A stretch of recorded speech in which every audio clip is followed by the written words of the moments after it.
movies together. And in 2020, in an earlier version of this studio, we had the CEO of Big Screen in our studio talking about precisely what I'm going to quote right here. So on Twitter, Darshan wrote, "It sucks that I've poured 6 years into building software for the Oculus platform, only to lose, quote, greater than 100% for every dollar of revenue." So what he was speaking of at the time was having to pay the movie studios for each movie rental that comes out of Big Screen, and also cut out some for Facebook to appease their in-app purchases policies. Big Screen basically quietly worked for the last couple of years on building their own VR headset. This is a 127-gram visor. It is super, super duper light. They have removed everything they possibly can. There's still Steam VR tracking sensors in there. There's no audio built in. You have to bring your own audio solution. The strap, when you add that on, it's a large percentage of the weight. When you add the strap, it's still less than 200 grams. They've got OLEDs inside here. OLEDs, micro OLEDs in here for 2.6K resolution per eye. They're claiming the pixels per degree as 28. This is a PC-powered device. They've removed everything they possibly can to make this as light as humanly possible, and they've put the highest resolution displays that they could manage inside this device to try to make kind of the ultimate way of watching movies in VR. Now, obviously, it can still do other things because of the Steam VR tracking built in there. You could bring your own tracking pucks, Vive controllers, or Index controllers that are compatible with Steam VR tracking to the system. You have to get your face scanned when you buy this. You download the Big Screen iPhone app, you scan your face, and from that, they figure out facial interface here that's custom shaped. This is custom built for one person, right? When you buy this, you're buying it for your specific pupillary distance, the distance between the pupils of your eyes, and your specific face shape. But Big Screen claims that by doing this, they're custom fitting a device specifically for you in the same way you might go and get prescription glasses. It is built specifically for you. Now, I say that to the bespectacled individual. Mm-hmm. They're claiming that there are magnetic lenses you can put on. You can pay for them extra to snap them on there and get your prescription filled that way as well. It's supposed to ship in Q3 of this year. It's $1,000. Big Screen says that the pre-orders are refundable. And the quote that they included in their materials for launching this product is to deliver the best software experience for watching movies in Big Screen. We also had to build the best hardware with Big Screen beyond. PSVR2, we will have that review, and we will have our rundown of games and content that you can experience on the headset. We'll introduce Heaney to our audience, our newest member of our team. And Yeah. then we'll get David Heaney's technical analysis of the hardware. If you're a Quest 2 buyer, the PS5 VR combo is not going to hold a lot of draw to you. But there is an audience of people who want those exclusive experiences and want those brands that they've come to know and love in flat, and they want to go experience the full thing in VR. So next week, then, it's going to be Ian sitting in for me, who's sitting in for himself. Wait, no, how's that? Well, anyway, and then Henry is our latest addition to the UploadVR team, and I'm excited to have this audience, this wonderful audience, be introduced to Henry because I have a feeling, somebody asked about the Gamescast. I have a feeling that a Gamescast revival might be coming down the road. Hello, everyone, and thanks for giving us your time today for VR Download. My name is Ian Hamilton, and I'm in the UploadVR studios broadcasting to a live YouTube audience. I'm wearing a Quest Pro in the United States, joined by my colleague Henry Stockdale in England. It is February 21st, 2023, and this is PlayStation VR2 launch week. PSVR 1 released in October 2016. that is a generation ago in technological terms, and given everything that's happened since then, a lifetime ago in human terms. Hello, everyone in our comments. Thank you for tuning in. We've got a very, very big show. We should hopefully be joined by David Heaney later in the show. He should be taking note of comments, hopefully. Any technical questions that you want to get into with him, he can hopefully get to them near the end of the show. But first, we want to get into our PlayStation VR review with Henry here. Um, yeah, we are introducing Henry to our audience today. And we've had some other news this week. There was Pico supporting OpenXR, and then separately, they're reportedly laying off hundreds over there. Tencent reportedly scrapping headset plans, but also in talks with Meta. And then shared space co-location launched on Quest 2, as well as last bit of news was that there's more evidence that Apple's headset is likely to launch later in the year. All of that seems relatively minor next to PlayStation VR2 launching imminently. Everyone out there looking for their shipment notifications. I know I am. Henry, thanks for being here today. Can you introduce yourself and tell everyone what you've been up to these last couple weeks? Sure. So, my name's Henry Stockdale. I've been on the Upload team since the beginning of December. I was freelancing on and off since 2020, and I come from more of a games media background. So, in the last couple of weeks, I've been spending a lot of time with PlayStation VR2. Just today, I've been going through Gran Turismo 7 now that the patch has dropped. And I've been playing, I beat Horizon. I've been playing a lot of Kayak and things like Demio, Pistol Whip, quite a few different things. Yeah, we've gone back and forth for many hours, many late nights. I'm so appreciative of your incredible effort through this entire process of reviewing the headset. This comes along once every couple of years at this point. We're actually going to be dealing with multiple. We should have multiple platform launches this year. But in terms of Sony specifically, this is a long time coming and a big deal for a lot of people. Um, Hello, everyone in our comments. Thank you for everyone giving you an introduction, saying hi. There, uh, yeah, we should have. I'm gonna mess it up. I already apologized to you once prior to the show. I'm supposed to call him David Heaney, and I'm gonna call him Heaney, and you're Henry, and Heaney and Henry are very close, and I'm going to mess it up. I'm sorry. Um, we've been going back and forth on the. Well, let's go through each of these titles individually. I'm gonna throw up a video Sure. here showing Gran Turismo 7. This is kind of freshest in your mind, isn't it, Henry? What did you think of? Is it coming up? Let's see. I'm not seeing it coming up. I could go. I guess I can't do that over on the PC. Um, well, most recently on our channel, I guess we'll refer to it that way. Go over to Hmm. our channel, and we have 5 minutes of. Is it finally coming up all this time later?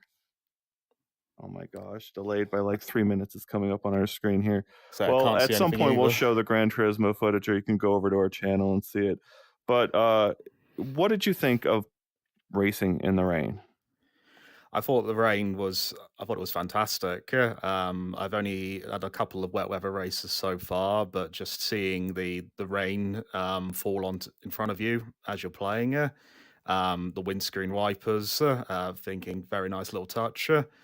It's it was fun. Trying not to. I think in that video I actually spun out at one point. Trying to keep that together with the steering wheel was challenging.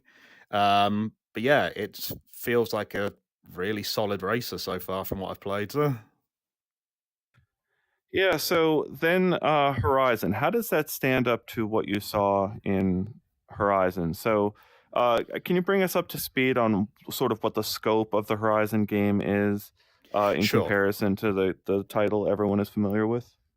Okay, yeah. So Horizon Call the Mountain is it's very much its own standalone adventure. You've still got Aloy appearing for a brief moment, but this is a brand new story playing someone who was part of the, I say, enemy faction in the first game in Zero Dawn.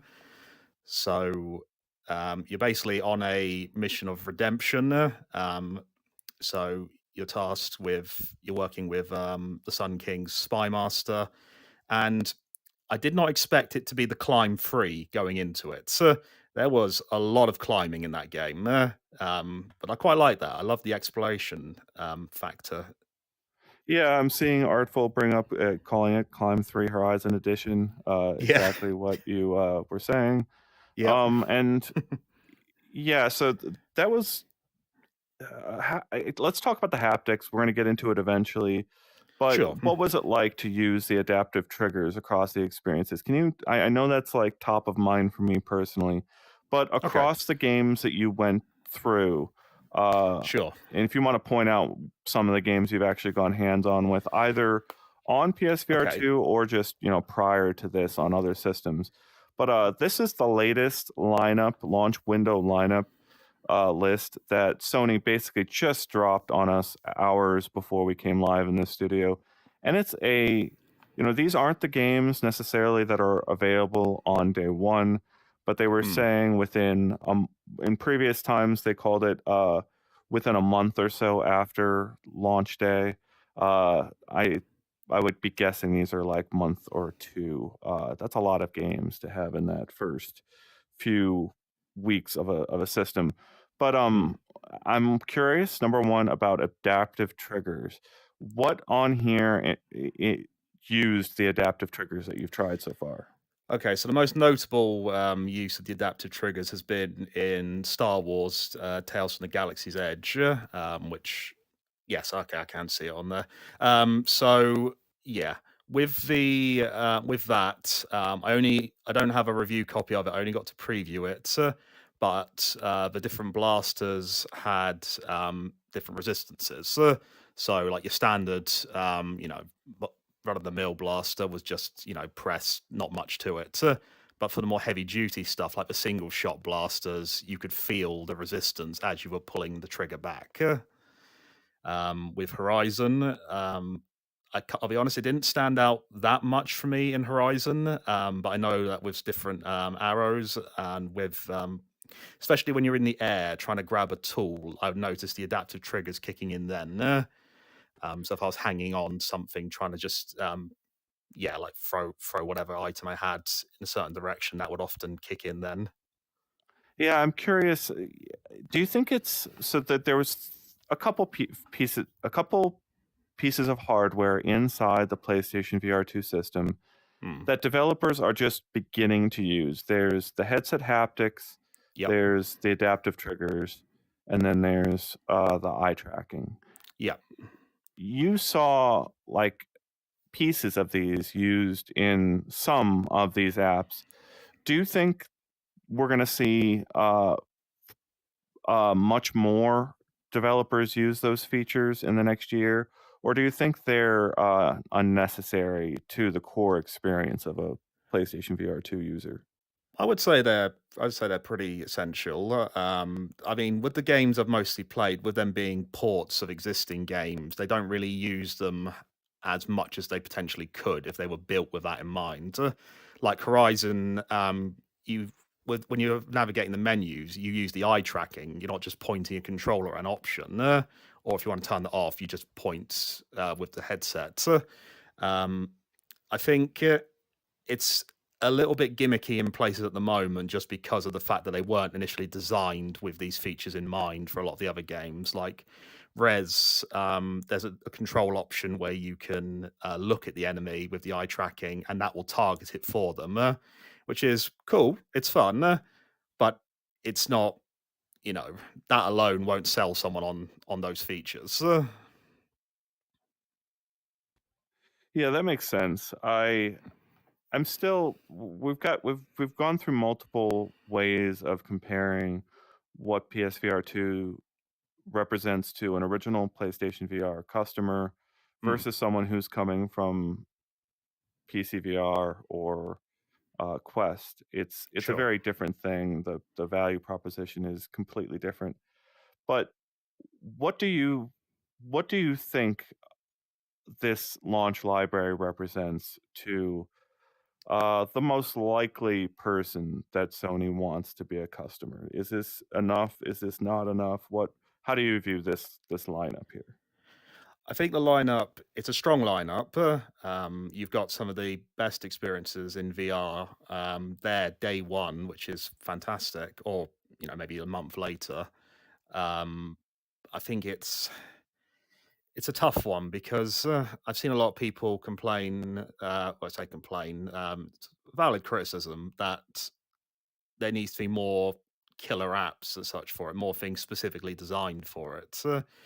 So, in terms of who I think it's like aiming for, I would say, at least at the start, people who have not, like, people who don't have a PC headset or have a Quest. I think it's aiming for a new audience. And given the reach that Sony has, being one of the big three in like the flat screen space, I reckon they're the best position to, yeah, introduce people to it.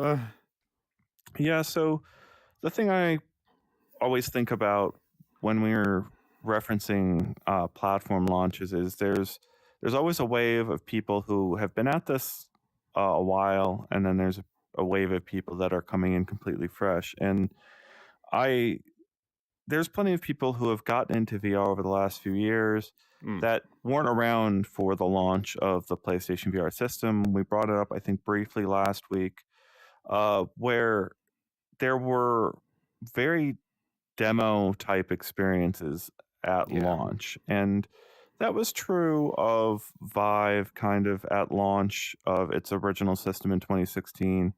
And uh, to a certain extent, uh, the original Oculus Rift system was like that, where the experiences didn't feel like they had a ton of depth. And I don't know, a lot of people criticize the fact that Job Simulator is often at the top of the most selling lists this many years after original launch.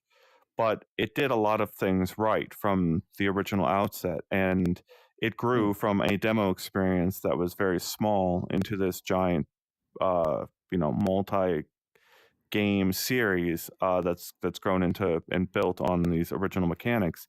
Um, yeah. but people forget about these other demo experiences like the Call of Duty Jackal experience and the Rogue One Star Wars experience that were literally forgettable because they only lasted a few minutes. They were very high Mm, production. They looked very pretty inside the headset, but there wasn't any reason to remember them in any significant way. When I look at this library, I see depth that is a completely different level compared to what those few experiences were in 2016. And I think I want to make sure that context comes across for people who cry about VR being dead or that development hasn't progressed. People that throw out these inane ideas about uh, whether this market is growing or not. You can see it in the depth mm. of this content in comparison to the depth of the content that was at launch in Yeah. 2016. Yeah, it doesn't compare. Like, even like, what was it, Sony's big one at launch, PlayStation VR Worlds, that was essentially just a bunch of curated demos, and only a couple of them were really worth playing. Yeah, it's yeah, it's miles apart from what you had. Like, when we were discussing before about Call of Duty, like the VR experience, I didn't even know that existed. I thought I knew them all, but that one had completely slipped me. Yeah. Well, and I'm seeing it in our comments. Those experiences weren't forgettable, Zach Wilder says, at all. They were awesome. And I totally agree with you. They were awesome. They were awesome for the 15 minutes that you spent inside of them and then forgot about them. Like that was the issue. You could have a wowing moment, but it didn't have repeatable gameplay. And at Yeah. launch, you've got things like Pistol Whip, which is repeatable gameplay that will draw you back in again and again and again. Yep. Um, Demio, which is multiplayer, cross-platform, across everything that you can play, both flat and inside and out. That's multiplayer. That's really cool across both systems. And then simulation type stuff like Gran Turismo 7 and Kayak VR.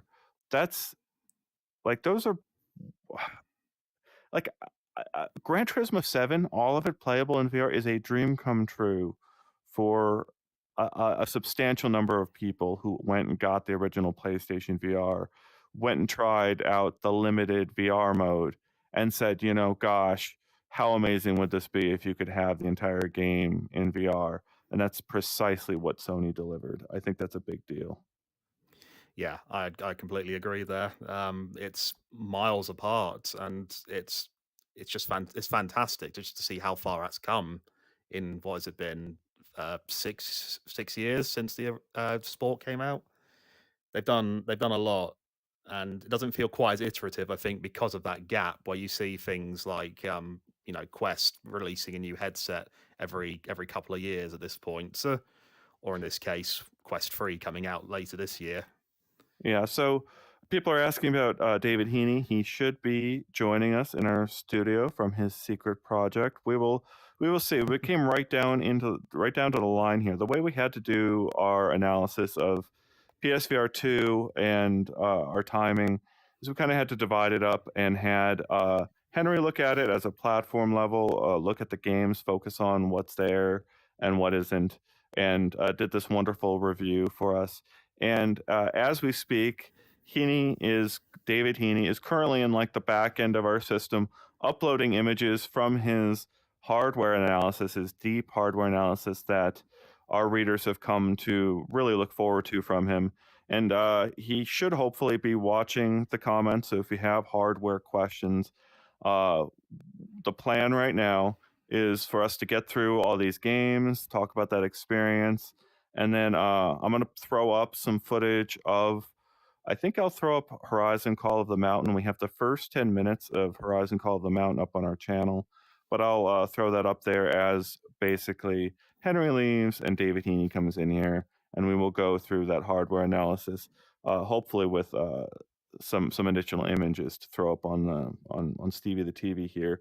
It is a very big day. Yeah, I tried not to lead with my retrospective, but like, what was your first PlayStation, Henry? Sorry, you went completely garbled on the audio there. Could you say that again? Sorry. What was your first PlayStation? My first PlayStation. Yeah. That's. I think the first PlayStation I ever used was a PSP. Yeah, Oh PlayStation wow. Portable. Well, yeah, Yeah. I didn't have a PS2 till 2009, and then we got given a PS3 at Christmas that same year. So, Yeah, I have a lot of love for the PlayStation brand. I go back to PlayStation 1. I never owned a portable. I did the Game Boy and oh sure, did a lot of the Game Boys over the years. mm, But I've, like each generation of console has like a place in my memories and my heart, right? Buried with lots of social VR, social gaming. And then by the time we got to PlayStation VR, social VR, right? Like there was yeah, some amazingly cool stuff that's launched or been available, like Rec Room has been on PlayStation as well. That's like yeah. a big deal. Rest in Um, peace, PlayStation Home. yeah, I know, right? I thought that was one of Yeah, the things I wondered during this whole push back into uh, building out PSVR 2. Would we see uh, PlayStation Home somehow resurrected, given the way Meta is pushing things? I appreciate that this is the message that Sony is putting out there. These are our mm, games, and it's a pretty strong lineup at that. Um, yeah. So, absolutely. anyways, yeah, I have distinct memories of how I acquired each of the systems over the years, and it was how I Mm, explained to my parents, like back in the day, that my dad went and got a PS2, I think it was, at a Kmart. I got the PS3 at a Circuit City, at all these like now dead chain stores of electronics. Uh, and then of course the PS5, I got the disc-free edition, and I feel so bad about going disc-free, but I was ready for it for the saved cost on the system. And Sure. it's it's weird to think that we might have a PSVR 3, a PSVR 4, a PSVR 5. It's I don't think anyone really believes like it could happen. Like a lot of people didn't expect Sony to actually do what they've done here, I think. Hmm. Um, Uh, any questions out there that we should respond to specifically about the gaming library? I saw some people asking about different locomotion methods. Did you try all kinds of locomotion inside the headset? where available, yes. So with Horizon, you don't have like a teleport option. That you've only got the stick movement as well as oh, what was it? The gesture based one, where you're moving the controllers, holding down a button, like like as you swing your arms as you're walking, that sort of thing. Otherwise, I mean, a lot of them have been seated experiences, or like the sort of more standard, just smooth movements. Um, yeah, there's not been that much different from what we've seen, at least in locomotion. But everything I've played so far, I don't know if it's just because I got VR legs, but I've not had any issues. I found it absolutely fine. Yeah, Matthew asking this general question of do you think Microsoft would ever get into console VR? It's a very, very interesting question. The latest Hmm. we have there was the sort of hint that Meta and Microsoft were working together at the end of the Meta Connect event Of last course, year. I think Game there was a Pass. brief mention Yeah. of Flight Simulator. I Hmm. know Minecraft has supported OpenXR in the past. Um, and there was for people that aren't aware, back when they were first announcing the next generation of the Xbox systems, they briefly, very briefly said there would be VR in there, and then sort of I backed out remember. of the entire idea. And then over on Nintendo, there's the Labo VR system, which is a cardboard. That's the game. The game is putting together a cardboard box, and then you put it on and realize how awful cardboard VR is, and you don't play a lot of it. Nintendo Um, marched the beat of their own drum, same as they always have. but those are your other options in console VR. Something Yeah. that never shipped from Microsoft and a cardboard box. Um, Just saw a question there. Hang on, let's go back. Um, Zach was asking, did we test whether you can charge the controllers while in use? Yes, yes, you can. I did try that at one point, and that was absolutely fine. that's great. Did you get the charging cradle? Are we? That is on its way. That didn't come with the review package. Yeah, talk about audio. I suppose we should get into audio since that was probably your biggest point in your review that you were kind of expressing frustration. Um, Sure. and I guess break down the prices of each of those pieces of hardware when you get into that. Okay, I'll just quickly answer Clay's question there. No, you can't switch to behind the car in GT7 in the VR mode. But with the audio, so we had, well, I had to check this with other reviewers to make sure I wasn't missing anything. Yeah, it was a case of there's no inbuilt audio on the PSVR2 headset, and there was no volume adjustment either on the wire or underneath the HMD like there was with, I think it was the second wave PSVR model. So you have to use either the headphones that come with it, which are like in-ear headphones. You can plug in your own as long as they got a 3.5 millimeter port. Yes, that really sunk it home with the wire situation. And yeah, the other option was you can connect the Pulse headset, the one Sony released at launch. And that costs, I think it was $90, I think around that, if I remember right. And that works surprisingly comfortably around the PSVR 2. It slots really well.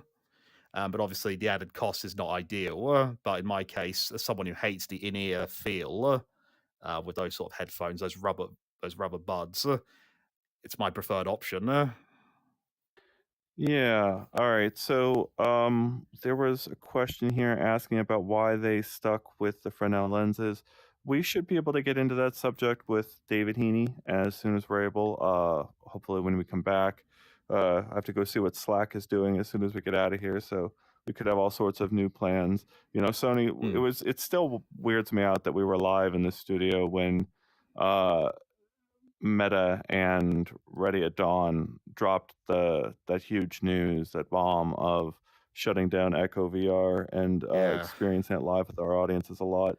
Sony's been dropping a lot of big news over just periodically. This drip of information about this platform has grown into a flood.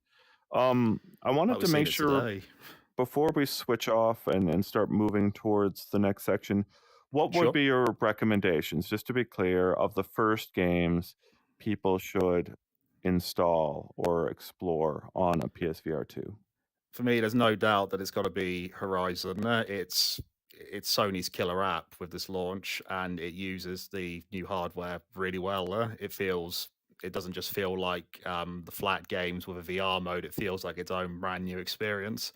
Gran Turismo, I need to play more of that, but what I've seen so far is very promising, even if it is a bit limited. But then that's the same case for a lot of racing sims. Like you've got the 2D menus, and then it's only cockpit view once you start playing. Kayak has been a surprise favorite of mine. It's utterly stunning game. Just I could easily just paddle around Antarctica for a good half an hour watching the whales. It's beautiful. Those are the three I would say at the start. But for more general stuff, I mean, I put my fiance into Tetris Effect for the first time last week. They are not a VR person at all, and they absolutely loved it. So things like Yeah, that. Yeah. a Pistol Whip, a Demio are so Yep. Demio's a really deep experience, and because of the cross platform, it's really great. Yep. Pistol Whip, I love how quickly you can pick that up.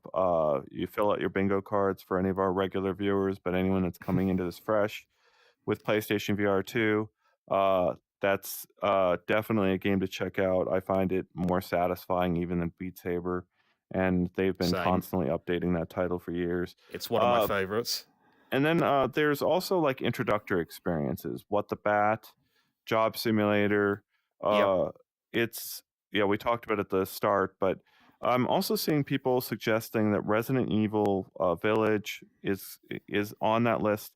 I think we're going to have to spend a lot of time with Resident Evil in the next couple days to really see where it is.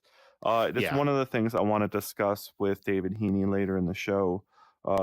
Hopefully, if perhaps even on next show, we'll keep getting into this because there is this other question. Henry, are we bringing back the games cast?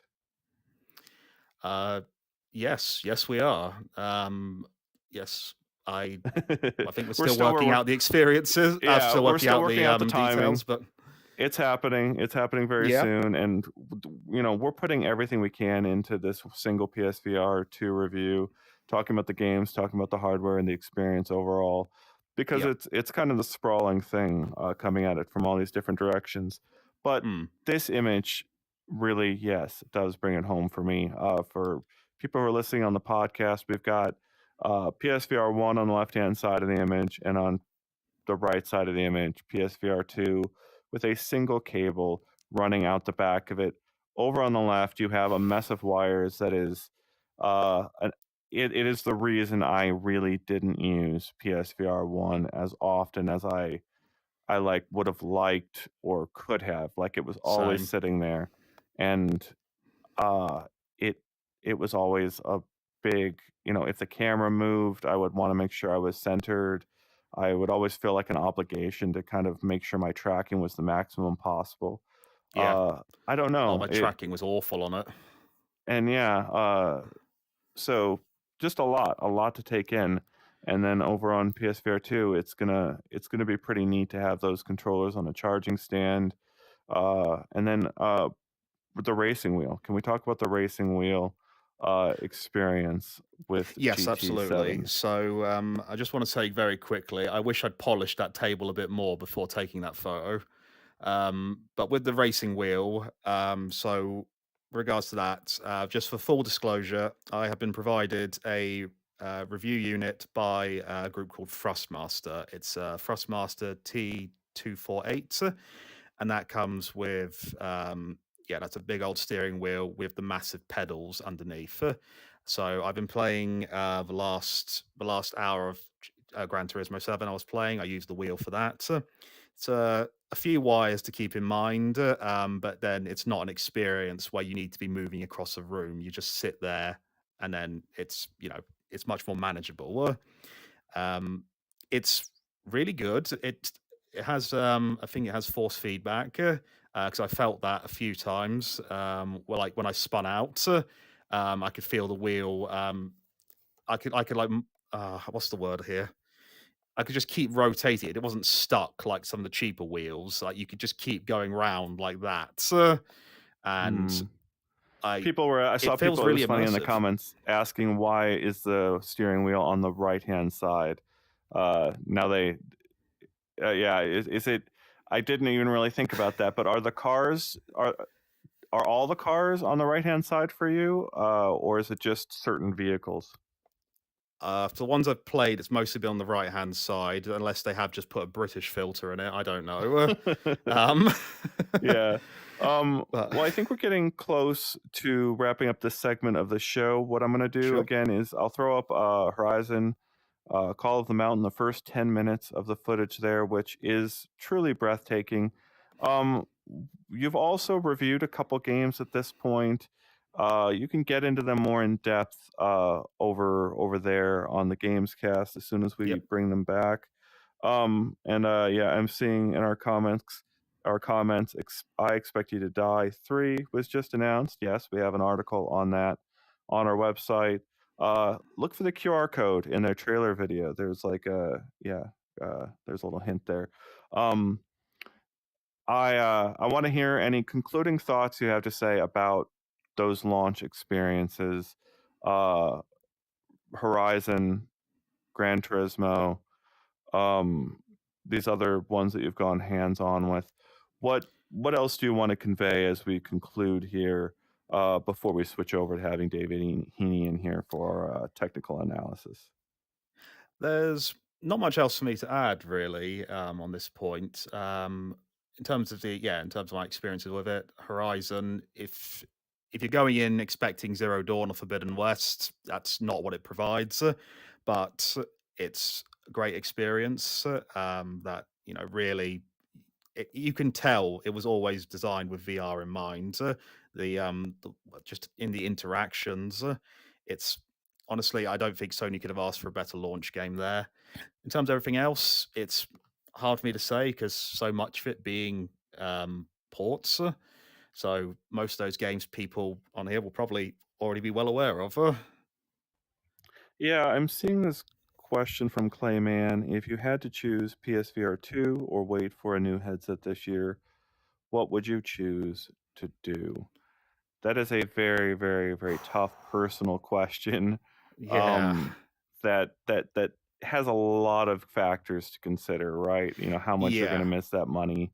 Um, It would and entirely depend. yeah, Yeah, because if the Apple headset actually launches this year, I would say, well, actually, I'm thinking of Quest. No, hmm, this is the next Quest versus PSVR 2 as a gaming device. Like, yeah, Apple okay, isn't even uh but there's not the overlap between people willing to spend the $3,000 to the $3,000 is not as big as yeah, the overlap between PS5 owners who are trying to decide between like, do I go get the PSVR 2 or do I go get a Quest? I think if you're a PS5 owner, it's a no-brainer kind of enhancement to yeah, the absolutely. experience, If you've right? already got it, it feels like Sony are relying on people already having the PS5, which is an interesting strategy given how there's been very notable stock shortages since launch. I know that's easing now, but it's yeah. If you've got a PS5 already, I would say yeah, absolutely go for that. It would be worth the extra money. But if you're brand new to it and you don't have that PS5, be very interested to see what Quest 3 brings. Well, yeah. Well, I thank you so much for joining. I'm seeing people complaining about our audio. I'll try to get a better fit on my headset or get the mic covered before we come back here. I do want to just, let me say thank you one more time just for the incredible effort. It was quite a mad dash to get this hardware reviewed, get into those games. You're going to have a big long rest, I hope, after this, after we get through launch. But I want to say thank you for joining us, for being part of this team. Thank you to our audience for welcoming him. And I'm going to switch to Horizon Call of the Mountain here and hopefully be back here with David Heaney in a few minutes. See you soon.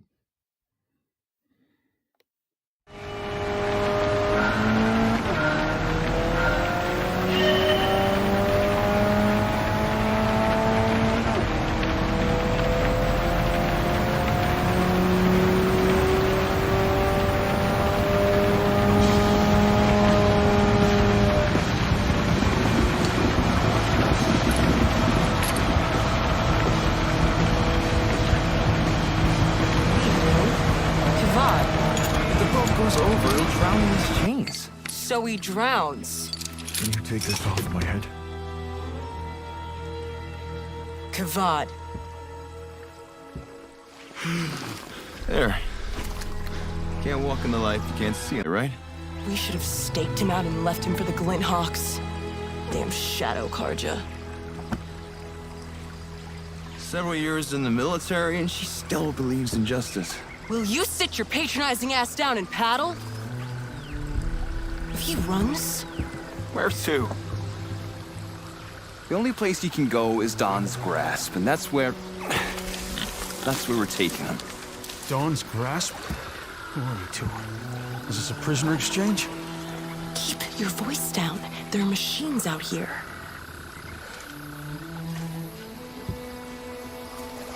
Blameless Marad is giving you a chance. We all make it back to Dawn's Grasp alive, you can toss him about a pardon.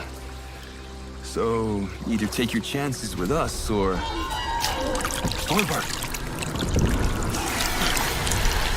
Stay still, you idiot. You haven't come this far to get struck by lightning.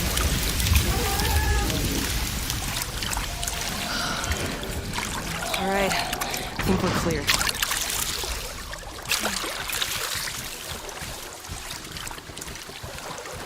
So Sun King Avad is willing to pardon me, a notorious enemy soldier. What does he want in return?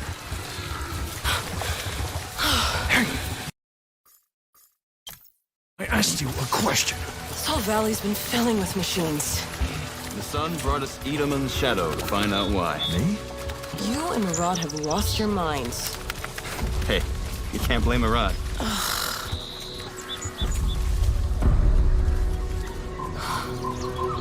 What's that Tallneck doing?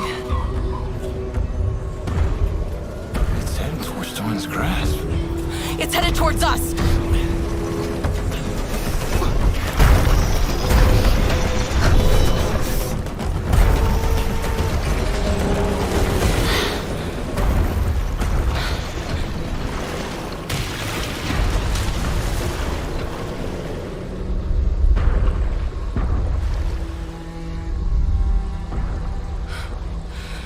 Those machines keep coming, there's not going to be anything left of Dawn's Grasp when we get there. Blameless Marad would have sent for reinforcements.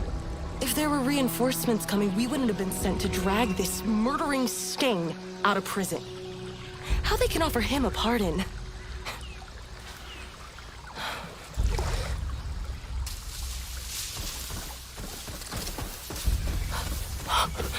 Watchers. Need my bow. Not a chance. I can help you. Everyone says Reyes is a good shot. Yeah, and I'll put arrows through both of us. You're switching with me. What? Just get up front and paddle. If there are watchers, there's gonna be something worse out there, too. And you better hope we can deal with it.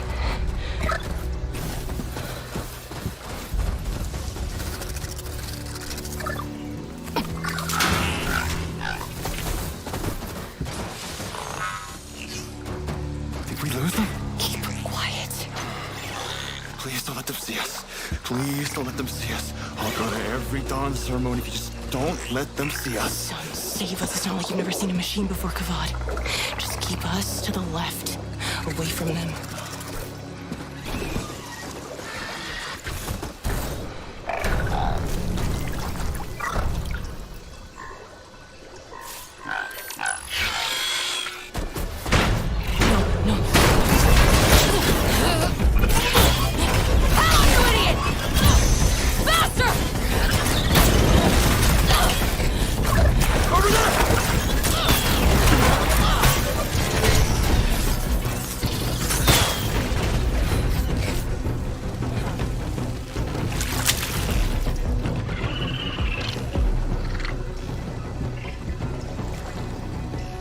Are those watchers still following us? Let's get to the quayside before we find out. Sun shines upon the worthy. Sun shines upon the worthy. Oh, the sun shines upon.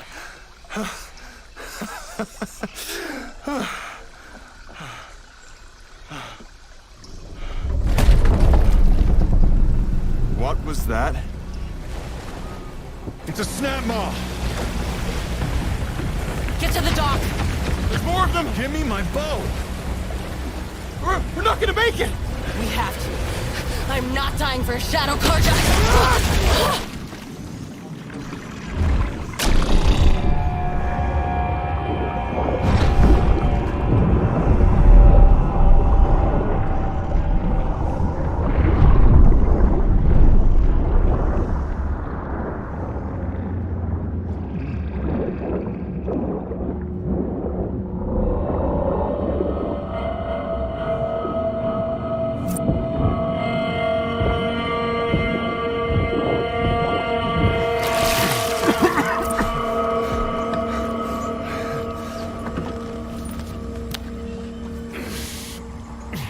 Give me your head!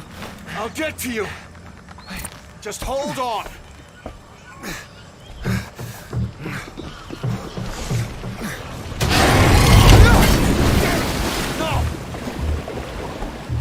Snap will get me next. I've got to get off this dock.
Better head to Dawn's Grasp, find Murad. See what he wants in return for a pardon.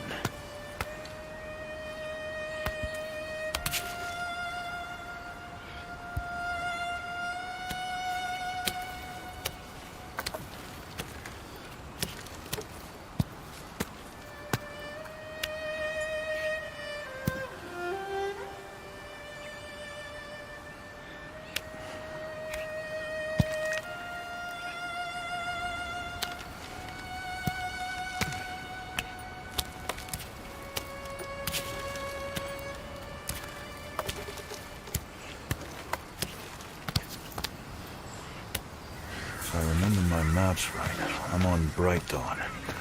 And Dawn's Grasp is on the other side of it. Do I go there or make a break for it? No, I'm not a criminal. I'll go to Dawn's Grasp, see what Murad wants.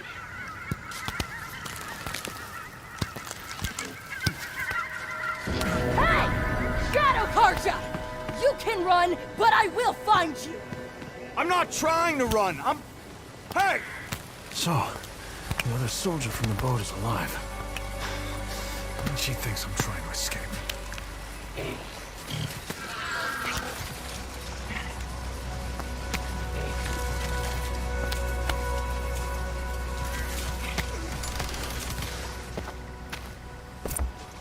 Whoa. Looks like someone's target practice got interrupted. Finally, some good luck.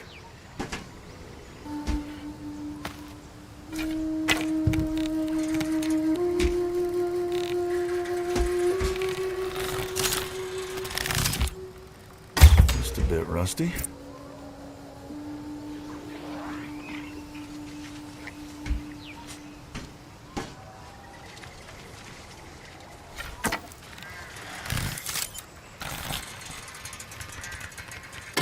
Just hold steady.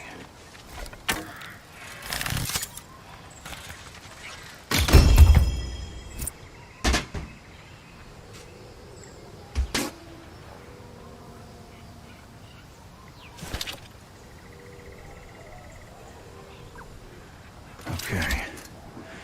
If this valley is filled with machines, at least now I can fight back.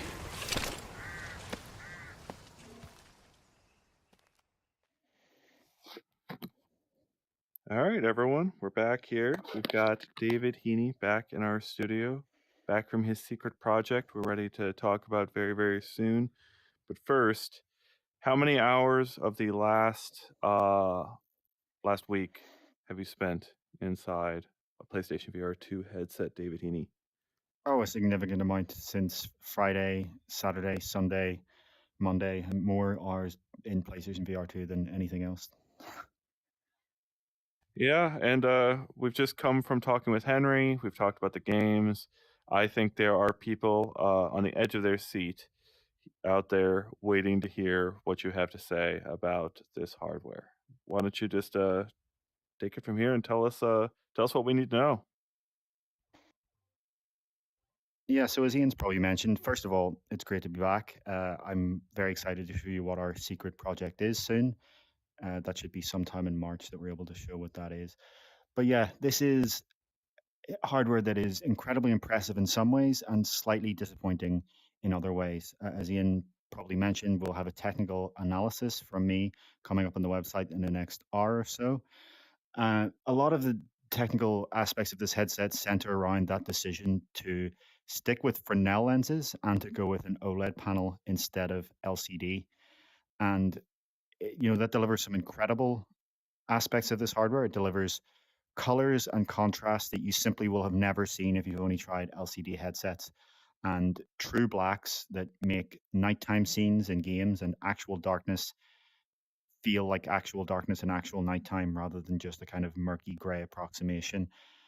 You also get, the colors and intensity in games like Moss really just are, stunning, to be honest. The problem, of course, is that there are a few very key disadvantages of OLED. And one of them is that the subpixels are smaller. And so that means that there's more space in between the pixels. And that gives headset makers that choose OLED two choices. They can either leave that as it is, and then you'll see a quite apparent screen door effect, which is what a lot of the older headsets did. Or you can add a screen diffuser like Samsung's Odyssey Plus did, and like I'm almost certain PSVR2 is doing. And what that gives you is no screen door effect, but a kind of softness, a lack of sharpness to the image that means that even though this is higher resolution than something like Quest Pro, it actually looks softer and less sharp. And that's not just an aspect of the lenses, it's actually the display itself. The other huge problem is the Mura pattern, a fixed pattern noise that you see throughout the display, which is a result of the irregularities in OLED, where because of the way that it is addressing every single pixel for both color and brightness, it can't do that flawlessly. And there is a kind of noise pattern throughout it, which is, to be frank, it is incredibly distracting in loading screens. It's incredibly apparent if you look up at a skybox, it's say one blue color. It's very apparent in a lot of kind of menu systems, and it's not completely horrendously distracting in game, but it is always there, and it just feels like when you've got glasses on and there's just a smudge on it or some sort of other optical problem that you just want to rub off and you never can. And that's really, really frustrating because you get this situation where this headset does things that no other headset on the market does, but it has these kind of slightly annoying flaws. Uh, Funky Sloth asked, is it as bad as the Mira on PSVR 1? Yeah, it's as bad as I've seen in OLED. It really is worst case scenario when it comes to that. Yeah, I wanted you to investigate reprojection as well. Can you break down reprojection a little bit for our audience here and how that's used? Because we were debating it right up until we came live on the show, exactly how we're going to frame this for our audience. And there's a lot, I think, to get into about like the types of games that might be problematic reprojected too frequently from 60 to 120. And yeah, so can you explain what reprojection is, I guess, for people that need that uh, refresher, and then explain how it's used on PSVR? Sure. So on PC-based VR platforms like Steam VR, reprojection is something that automatically kicks in from the system level. And what it does is it gets the app to render at half frame rate, and then it adds in the extra second frame, each other frame, using reprojection, which is essentially extrapolating from the image what the next frame should be based on the motion in previous images. And like I said, on PC VR, that's something that kicks in automatically when your GPU is at 100% usage, when your system isn't able to keep up. On PlayStation VR, it's a little different. And this is the same as it was for PlayStation VR 1. Instead of it being something that is the system applies, it's a developer choice. So there are 3 modes of PSVR and PSVR 2. The first mode is the best. It is the native 120 hertz mode, where the game renders 120 frames per second and it displays at 120 hertz. That is used by very, very few games, only the most graphically simplistic games, because it's so demanding to have to render 120 real frames per second. The next mode is 90 hertz, which is you render at 90 and you display at 90. It's somewhat similar, but it's easier to pull off than the 120. That's used by a good chunk of games, but it's not what's used by the big games, the likes of Horizon and Resident Evil 8 that try to pull off AAA graphics. They use the third mode, which is completely different to those two modes, in which the application renders at 60 frames per second and it is reprojected to 120. So it's not like PC where it's kicked in automatically. The developer chooses to do this so that they only have to render at 60 frames per second and it is doubled to 120. This is what enables some of those big titles that look visually stunning, not only the graphical fidelity, but on those high dynamic range OLED displays, Horizon looks incredible when you have your head still. The problem is when you move your head, that great looking effect kind of disappears because you see this really strange ghosting or double imaging effect. You can also see it when you move your hand. If you pan your hand across in front of you like this, you won't see the continuous smooth moving that you'd see in a natively 90 or 120 game like Job Simulator. You see a double image, a ghost that runs along past your hand. When you rotate your head, you'll see that on other objects. I remember when I first tried this in September, I really thought it was a glitch. I asked them, can you reboot the unit? Is this a problem with your game build? Is this something wrong with the actual game? And they rebooted the whole PlayStation 5 and I put it on and it was there again. And I slowly figured out by asking around that that's what this was. It was the reprojection. Again, this isn't a system-wide issue. It's a mode. I really wish developers would do what some PlayStation 5 non-VR titles have done and give us the option to have a performance mode where they render at native 90 but have a reduced graphical fidelity. I would pick it every single time. And yeah, it's just the optimistic aspect here is that hopefully Sony can improve this, but maybe the algorithm itself just needs tweaked. The motion smoothing that's available on Steam VR and the space warp that's available on Quest. Space warp on Quest is also handled by developers. Doesn't seem to have this same level of double imaging. There is a slight effect on those platforms, but it's not as bad as it is on PlayStation 5's PlayStation VR 2. So the way you talked about this made me laugh. I think it got some of our viewers out there laughing too, where you said Horizon looks amazing if you don't move your head. Does one of the things I was talking to Henry about, I'm not seeing a ton of room scale use, really inventive room scale use. There's not a in I guess PlayStation's library. I guess I'm wondering if people want the best visual experience, how would you describe the gap between what PS5 and PSVR2 provides and what the latest graphics card with a Valve Index provides over on PC? And I'm talking like you want the best Half-Life Alyx, the best uh, Walking Dead, the best multiplayer shooter experiences, you know, room scale type things like Half-Life Alyx, where you're walking around a whole room.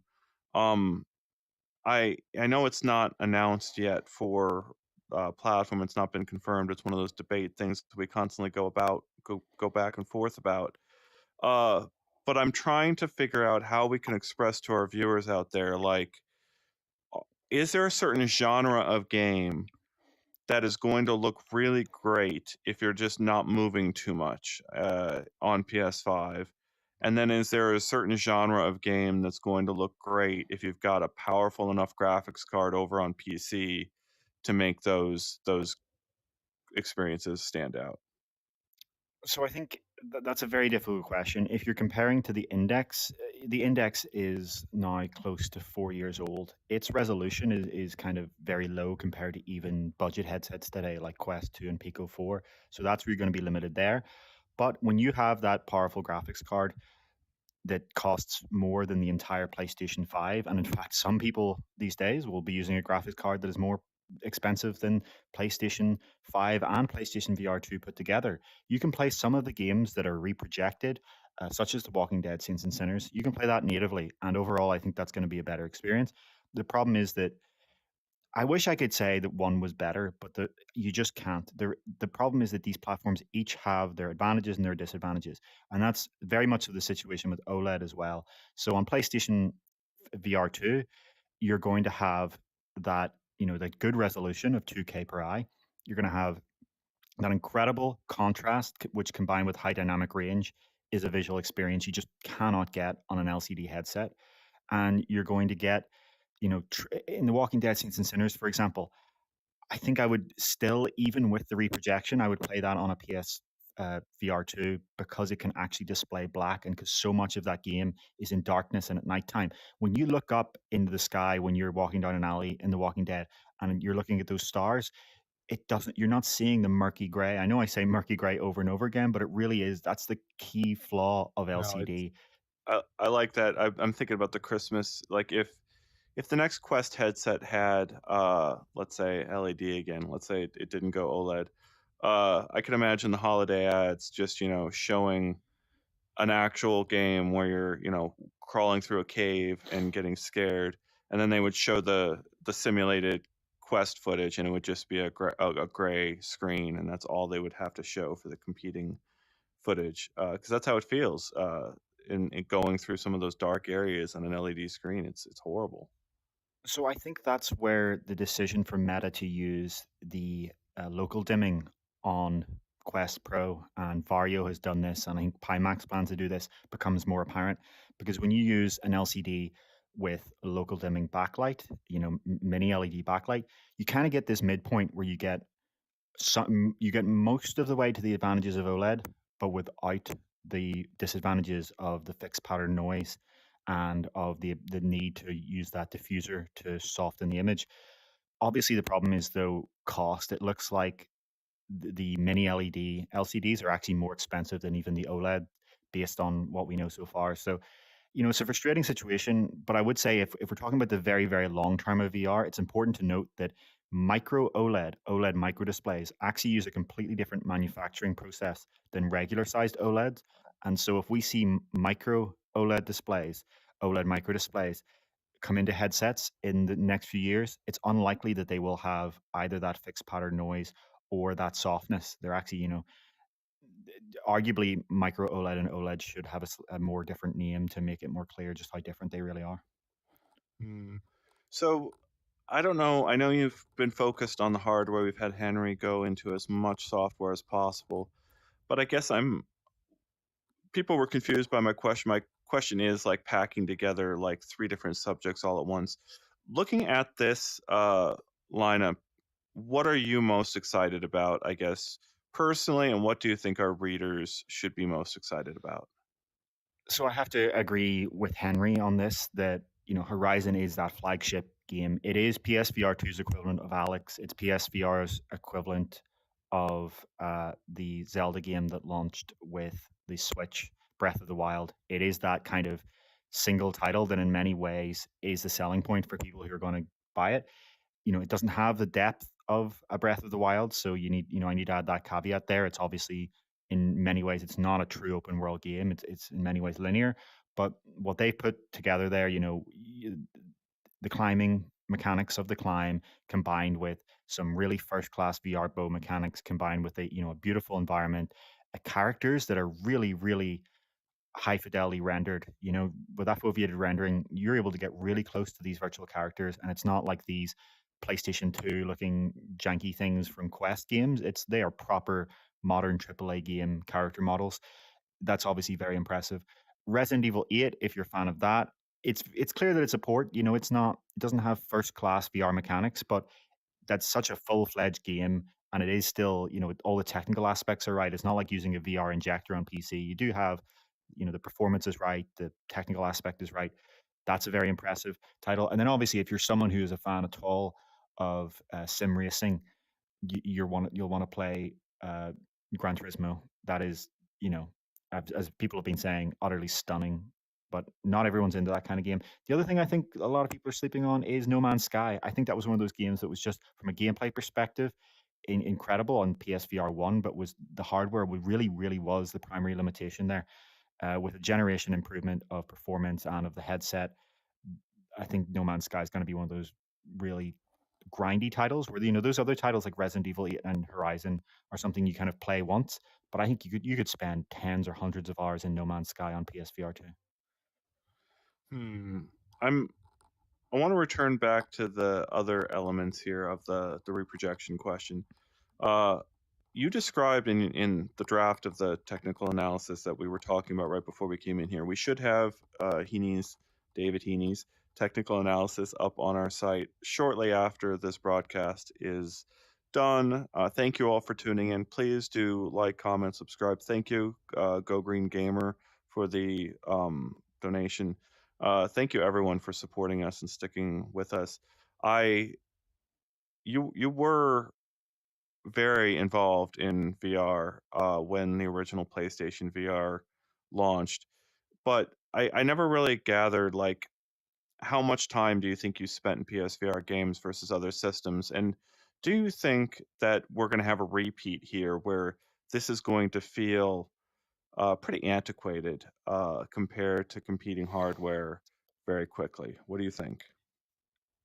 So in some ways, no, and in some ways, yes. The tracking and controllers, I think, are first class. I don't think those are going to feel antiquated anytime soon. I think other platforms like Quest are going to play catch up when it comes to the controllers.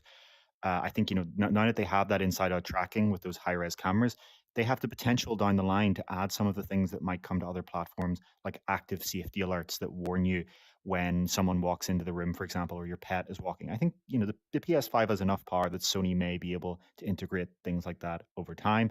The pass-through is black and white, but it's so high resolution that they do have enough data there at least. What I think is going to feel dated is the Fresnel lenses. I'm sitting in a Quest Pro right now with the pancake lenses, and I've just spent many hours today in PlayStation VR2, and it really is astonishing just how much better pancake lenses are. Pancake lenses truly are the next generation of VR lenses. Everyone is going there. Pico's there. Meta's transitioning their line there. We pretty much know that Quest 3 is going to use pancake lenses. HTC's Vive XR Elite uses it. The only company from the major players, other than some small Chinese companies that are releasing new headsets with Fresnel, is Sony with PSVR 2. I talk in my piece, my article that's coming up in an hour, about why that might be. The TLDR there is that there aren't suitable OLED panels of the size that are needed to be paired with Fresnel lenses or with pancake lenses, and pancake lenses are not optically efficient, so you have to drive them the display much brighter to get the same output brightness, and OLED displays are less bright. There is this sort of thought in my mind that what could Sony have delivered with a very good LCD panel and pancake lenses? But obviously, there are people here who are, just as I have been for a long time, very passionate about the advantages of OLED. The problem is, as I point out in this, is that I think the analogy I made to you in DMs was that it's kind of like a drug that feels great but has horrendous side effects. OLED has these incredible advantages, but the side effects are terrible. And it's really a big, huge decision as to whether you pick it. And there are many downsides to when you do. I joked with David that I was going to start a new segment of our show called DMs with David, and I will do that segment on weeks when we don't have him on, so that you guys can all feel his presence. And hearing about him describe OLED displays like a drug would be the type of thing I would share on DMs with David. I still, we talked about performance in those messages and trying to get across this concept. I think the way you explained the OLEDs at the cost of everything else, like we need to get OLED displays for True Blacks inside this next generation headset, it will be a differentiator when it comes to certain types of gaming experiences. I That would make sense to me as an argument from Sony and like decision makers on this platform. What I what I'm trying to like understand is things like Half-Life Alyx, those feel more room scale. Like I could feel like I'm walking around a room more in a game like Half-Life Alyx than some other kind of like scary shooters or scary experiences where I'm roaming environments in a lot of darkness. Like Half-Life Alyx has like an equal measure of bright environments and very dark and scary environments.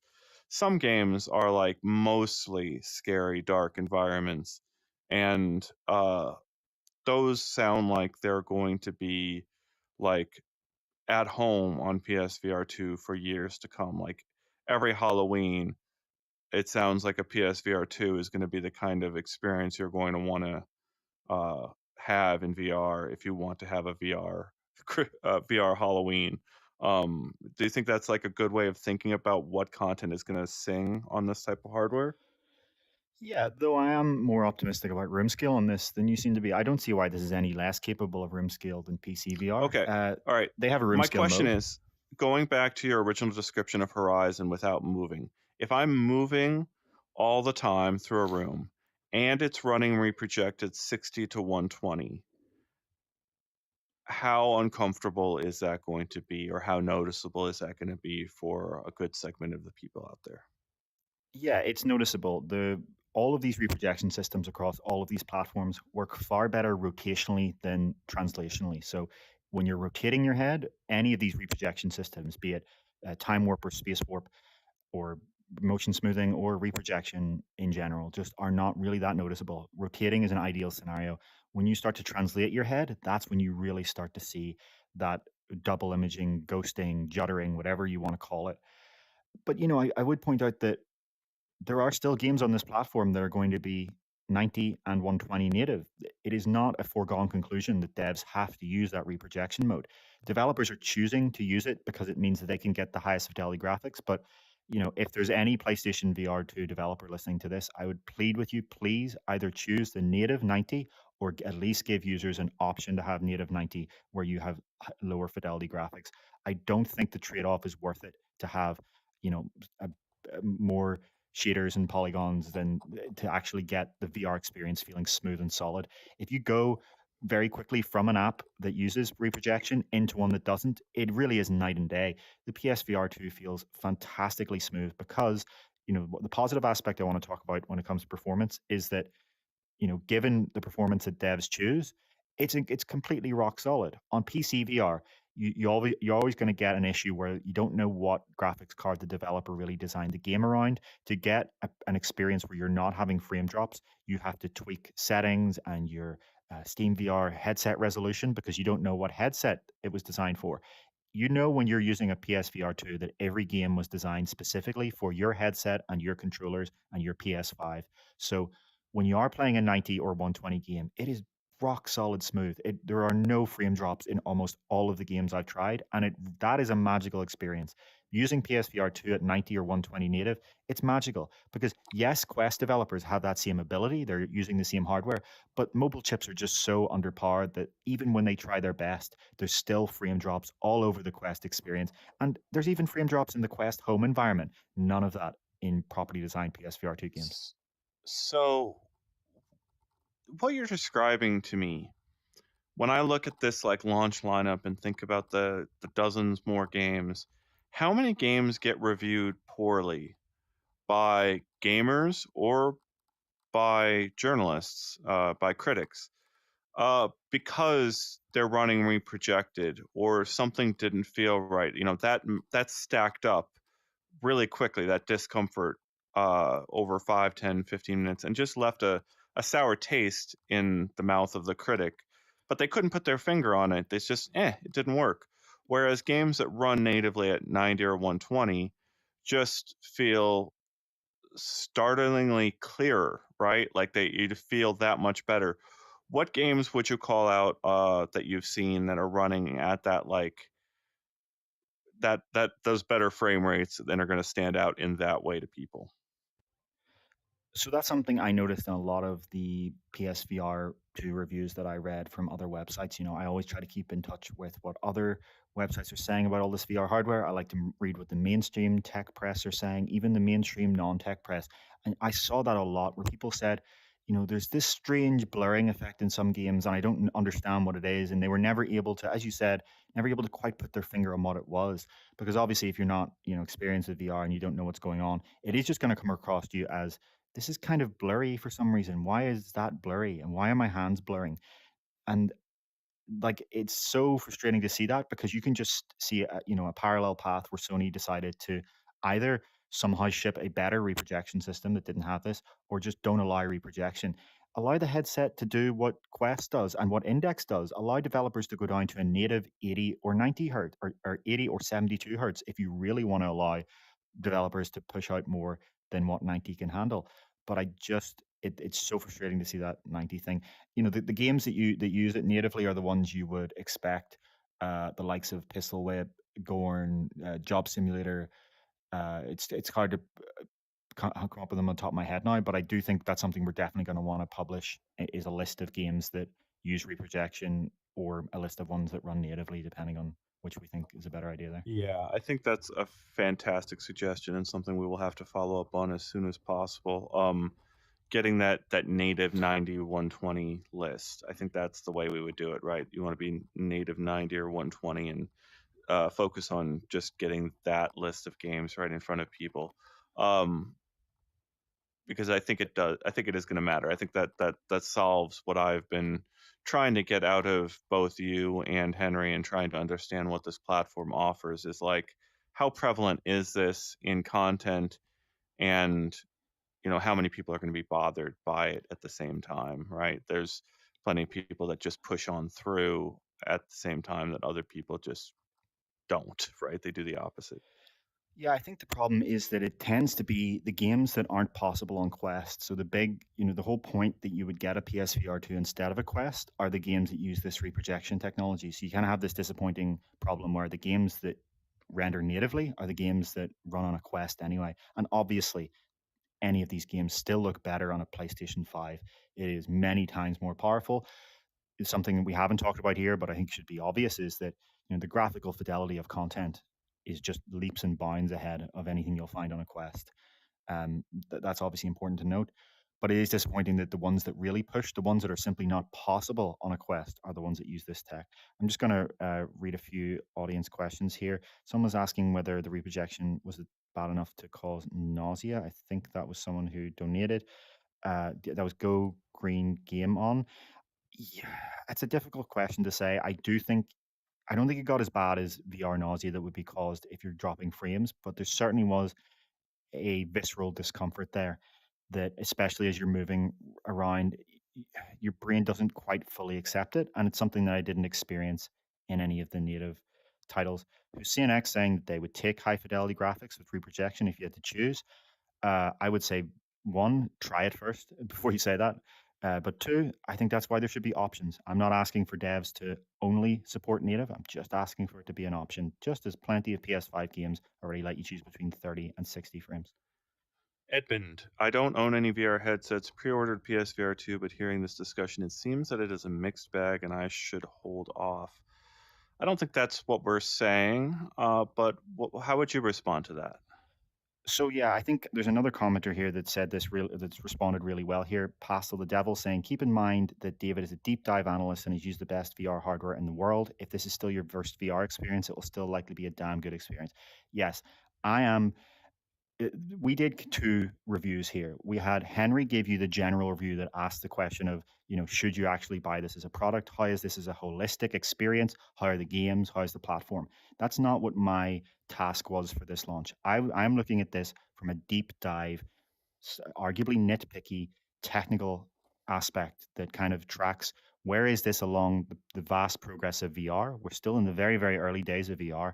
And how does this compare as a piece of technology divorced from the value proposition and the games that it offers relative to other VR headsets?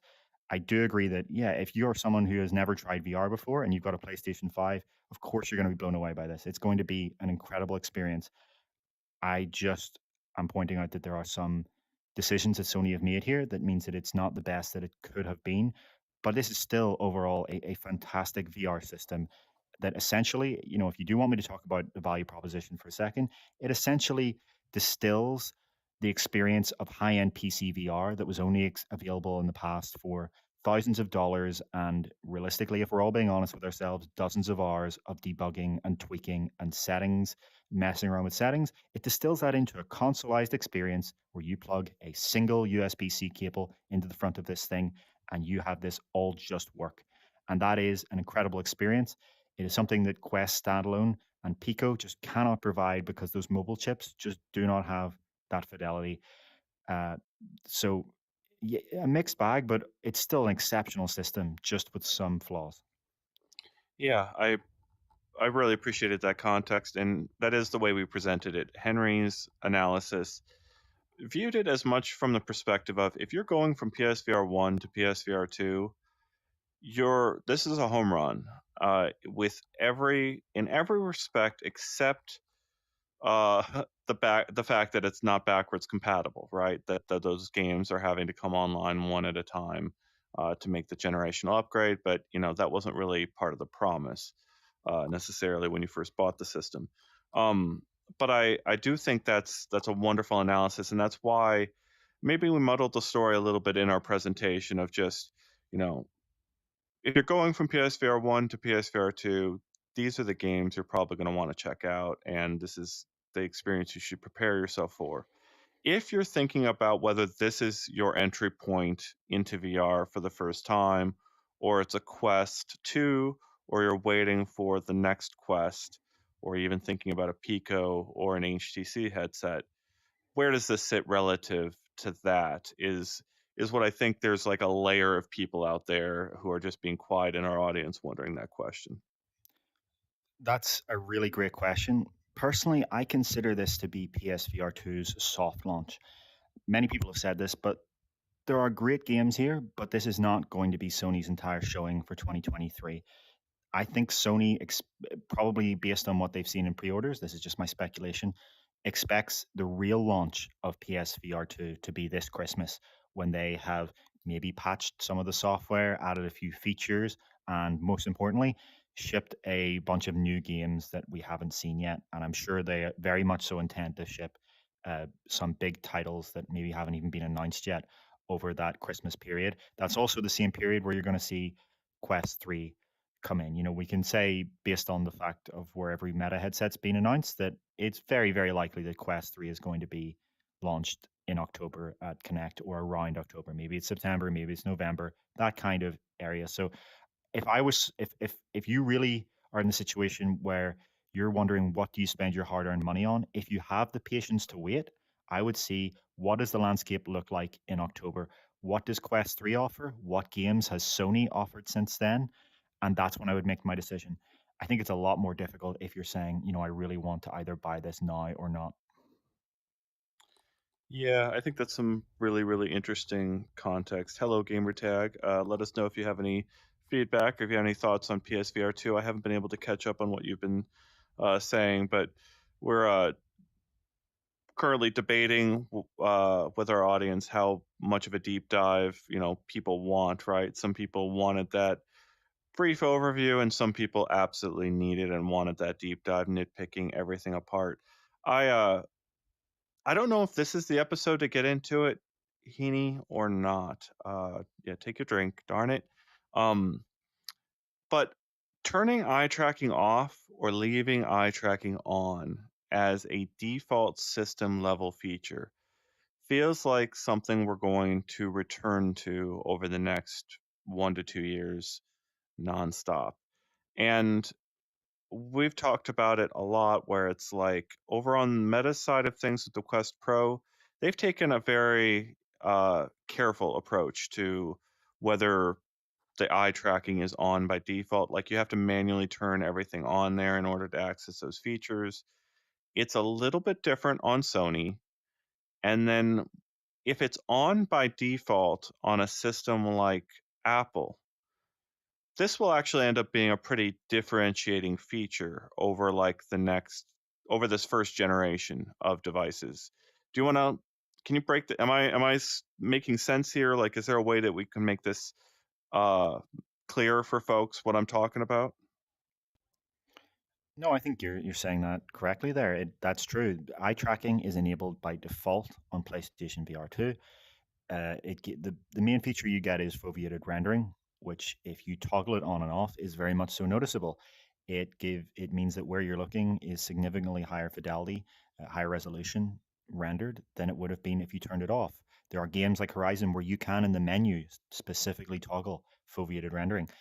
Where I don't personally think eye tracking is as compelling as a lot of people seem to think, and especially maybe this is a bit controversial to say, but especially a lot of people who have never actually tried it, is as a menu selection.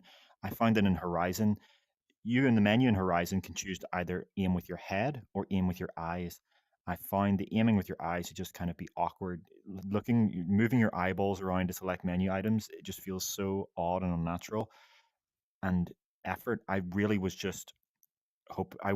I could just point the controller and use it as a laser pointer. Maybe other people disagree on that, but that seemed to be a complete gimmick in my Well, experience.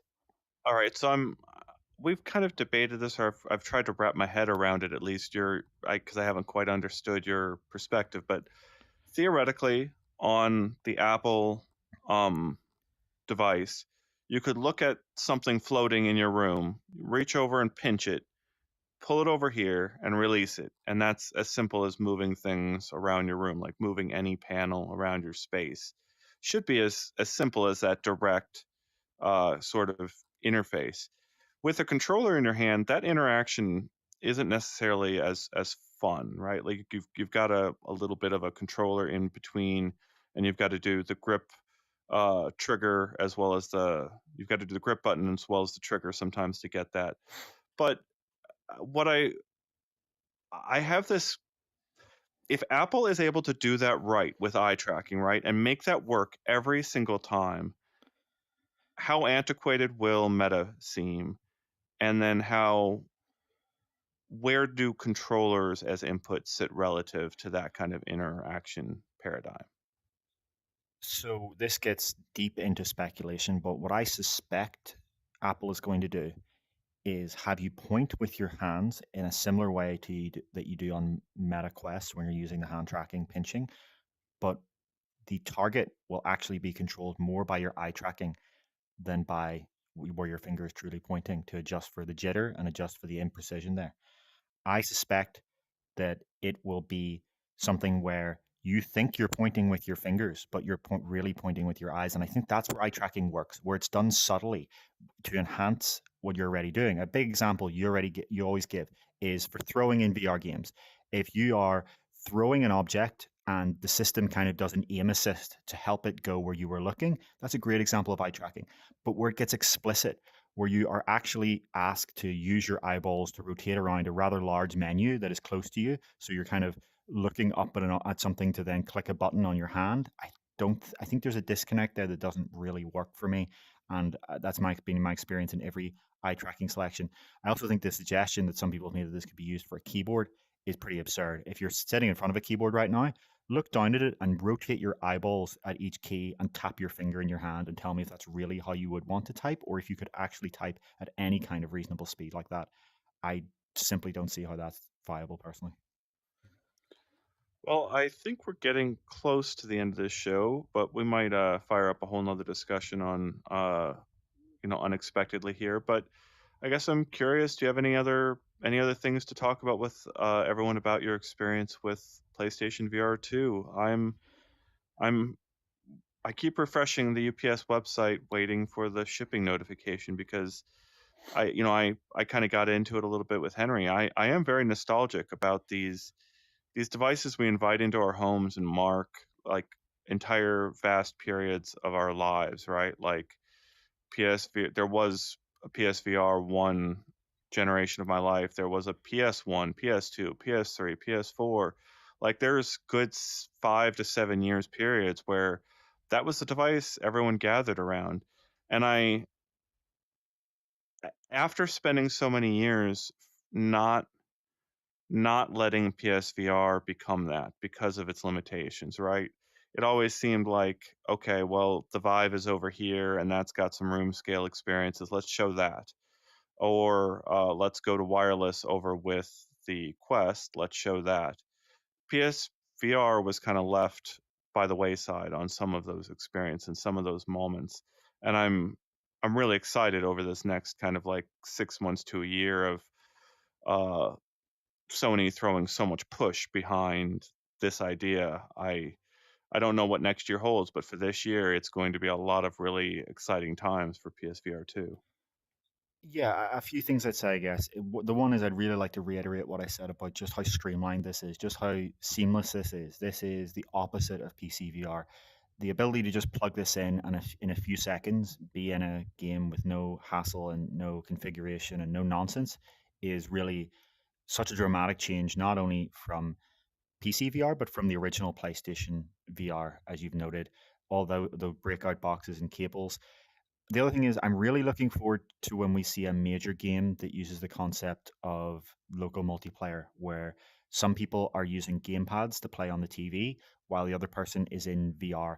I think that is a very underexplored idea because it was so inviable on other platforms. On Quest, there are a few games that use that, but obviously you have to download, the iPad or iPhone app and then connect it. And on PC, there's obviously a whole issue there where PCs are just used typically not set up in a couch situation. This is the ideal platform for that, and I think I'm really, really interested to see what developers can do there.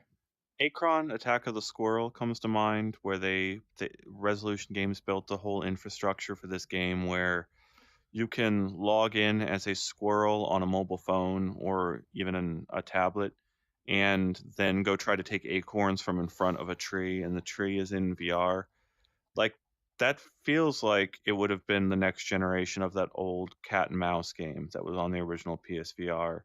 And I don't know why we don't have 5 or 10 more of those types of experiences, right? It seemed like such a cool idea that Well, only got done a couple times in the first few years of PSVR and then kind of fizzled.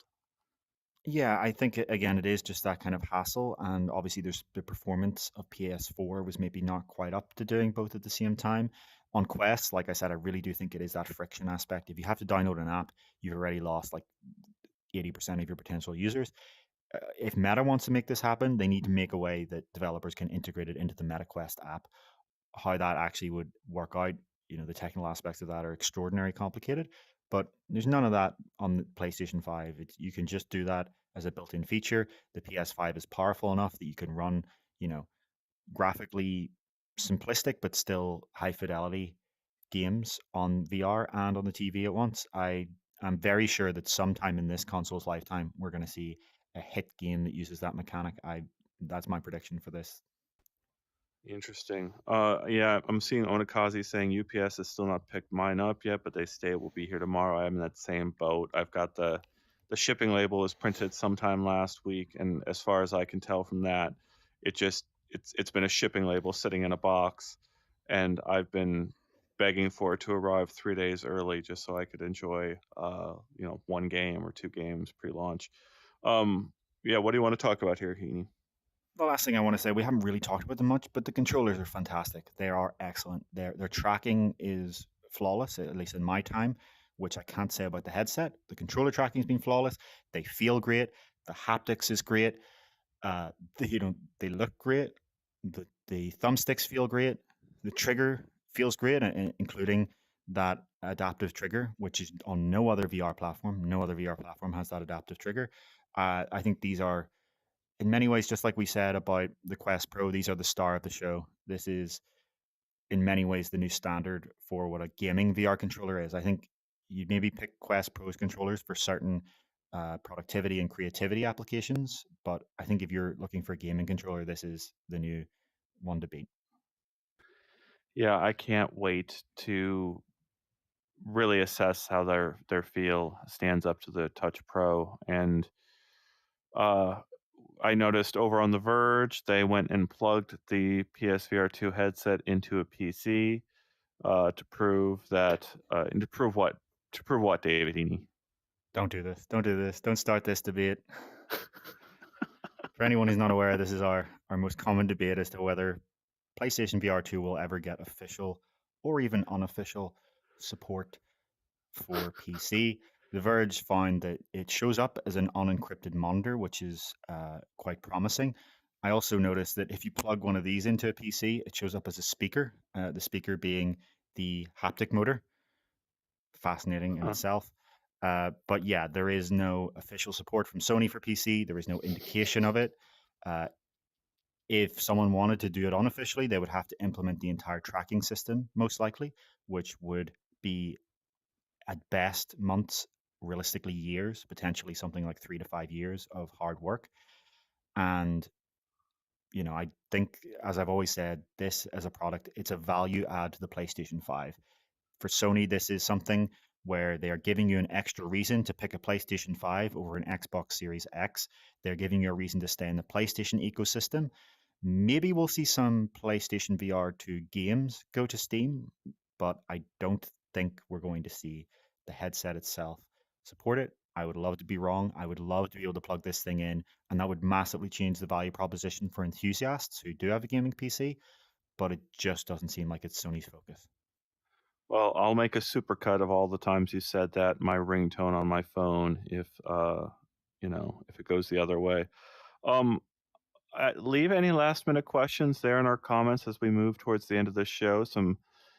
Lots of stuff coming to UploadVR. Absolutely fantastic to have Henry. We kind of threw him into the deep end of the pool and asked him to review a gigantic platform here with PlayStation VR2. Very, very awesome to have him part of our crew putting together this analysis for everyone. And yes, David Heaney's secret project should be revealed fairly soon. Don't get too excited out there. We're excited more than you should be as our audience. Yeah, we don't want to overhype that at all. Yeah, right. But no, we've got a lot of things that are we expect it to be a huge year for VR, right? We were expecting things like PSVR2 to hit last year, and even Apple was supposed to arrive last year, according to some folks at some, in some timelines. And it's looking like we're finally moving on to another generation more like in full this year. And that's a big moment. It's a lot of changing of the guard, right? Over at Alchemy, they just changed leadership over there. Lots to think about with Google and what they're going to be doing in the coming months. Apple preparing to do its thing. And there was more context there that I wanted to get across. I forgot, but you go ahead, Heaney, and I'll wrap up the show with my final bit. Go ahead with what? I was waiting Oh, for your contact. yeah, no, I remember what it was, meta verified, right? At some point, we're going to have to get into what meta verified represents, right? So Zuckerberg on a random Sunday just tweets out, "Oh yeah, we're doing verified blue check marks on Meta, and oh, by the way, the price over a 2-year span is roughly the cost, right in that range of a Quest 2." So I think they're answering a lot of questions with that, Heaney, but we're going to have to I get think into that that's on a a reach, different show. but yeah, we can talk about Yeah. that next time. All right. You don't think we'll have a monthly payment program for Meta soon? For Quest, I doubt it. I think maybe we'll see it when they ship AR glasses. I think it's actually probably very likely with AR glasses, but I don't think they're gonna go there for the headsets. Maybe I'm wrong. Maybe It's a total on ramp to. All right, we'll talk about it another week. All right, thanks. Any last comments there that we should respond to? no, just I'm looking through comments for questions here. Just again, it's great to be back here, everyone. I'm gonna be back here next week again as well. And yeah, it's an incredibly exciting time for VR. Some really great games and hardware coming out here. If anyone who's getting PlayStation VR2, I want to be clear that I was, focusing on analyzing this in a technical, nitpicky way. I think you're going to have an amazing experience with these games and with this hardware if you actually are getting this. Some people, are saying they're discouraged by this. Don't be. It's still a overall excellent system, but like every VR system today, there are some flaws. Yeah, there's someone out there is keeping a check mark of how many times I've said David for how many times I said Heaney, and I think Heaney won this week. Yeah, thank you for everyone who's supporting us out there by becoming members. Please do consider becoming a member. Please share the link to this analysis. Get more people into these discussions. I appreciated all the comments back and forth. We're trying to help everyone sort out their decision making, make smart choices on how they spend their time and money. And these are not easy discussions to have about,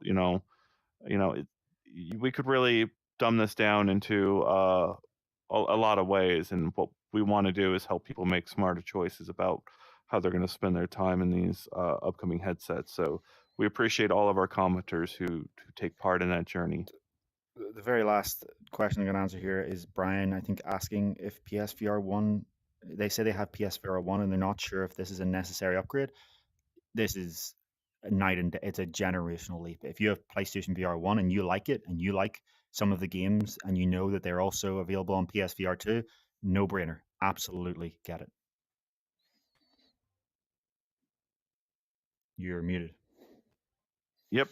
That is a great note to close out on. Thank you so much. We'll be back next week and be able to reveal all our upcoming coverage. We'll have the graphics comparisons and reviews coming on UploadVR.com on an ongoing basis. Thank you so much. We'll see you in the future. Thanks, everyone.